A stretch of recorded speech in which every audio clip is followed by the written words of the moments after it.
The train driver suddenly saw a girl running straight toward the front of the train. He quickly pulled the emergency brake, but the firemen on board kept throwing coal into the furnace.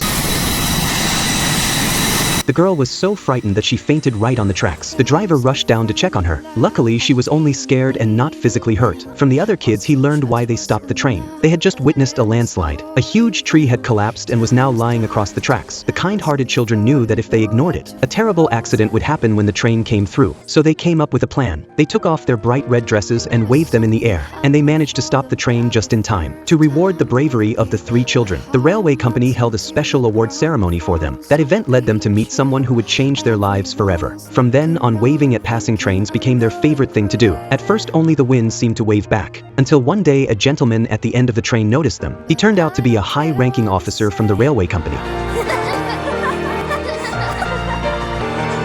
They soon became friends with the kind old man, and one day that friendship ended up saving their mother's life. One day their mother suddenly came down with the flu. The doctor gave the kids a list of food. He told them it would help her body recover. The children wanted their mother to get well as soon as possible, so they spent all their money on the food she needed. They decided to live on the cheapest bread and drink water themselves. Even then, it still was not enough to cover all the costs. The next day, their big sister had an idea. She took out a bedsheet and wrote a message on it. She planned to ask the kind man on the train for help. As always, the old man stood quietly at the end of the carriage.